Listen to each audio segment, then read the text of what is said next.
கழுத்து piece cross piece cut பண்ணி தைக்கும்போது இப்படி அன்இவனாக வருதா, இதை எப்படி தைச்சா அன்இவனாக வராது அப்படிங்கிறத 2 மெத்தட் உங்களுக்கு சொல்லி கொடுத்துருக்குறேன். அந்த 2 மெத்தடையும் கவனமாக பாருங்கள்.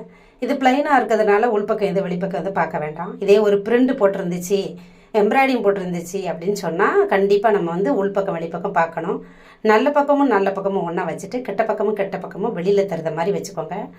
வச்சுட்டு இந்த மூளை, அதாவது நம்ம கிராஸாக கட் பண்ணியிருப்போங்க பாருங்க, இல்லை ரொம்ப கூர்மையாக இருக்கும், அந்த பகுதி 2ம் வெளியில் வர்ற மாதிரி வச்சுக்கோங்க. இப்போ நான் எப்படி வச்சுருக்கேன் பாருங்கள், அந்த மாதிரி வச்சுக்கோங்க. வச்சுட்டு அந்த மூளைக்கும் இந்த மூளையும், அதாவது துணி ஜாயிண்ட் ஆகுது, நான் கத்திரி வச்சு பார்த்துருக்கேன், அந்த ட்ரிம்மர் வச்சு நான் உங்களுக்கு மார்க் காட்டியிருக்கேன் பாருங்கள், அந்த மார்க்கிங்கில் தையல் போட்டுக்கோங்க. எக்ஸ்ட்ரா இருக்க கிளாத்தை அப்படி கட் பண்ணி விட்ருங்க. விட்டிங்கன்னா இப்போ ஒன்று போல் பார்த்தீங்கன்னா அன்னிவனாக வராது. இது ஒரு மெத்தடு. 2வது மெத்தடு என்ன அப்படின்னா, அதே பீஸ் தான் நம்ம கிராசிங்கில் தான் கட் பண்ணியிருப்போம், ஆனால் எல் ஷேப்பில் வைப்போம் அல்லது பா ஷேப்பில் வைப்போம். ஸ்ட்ரெயிட்டாக இவ்வளோ நேரம் கிராசிங்கில் வச்ச மாதிரி வச்சோம். இப்போ வந்து அப்படி இல்லை.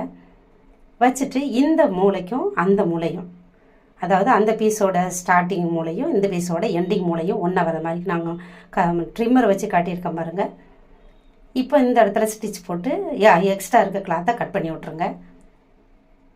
இப்போவும் அன்இவனாக வராது. இந்த மெத்தடில் தைச்சு பாருங்கள். இந்த மெத்தடு பிடிச்சிருந்துச்சு அப்படின்னா ஷேர் பண்ணுங்கள், லைக் பண்ணுங்கள். நிறைய பேர் சப்ஸ்கிரைப் பண்ணாமல் வீடியோ பார்த்துட்ருக்கீங்க.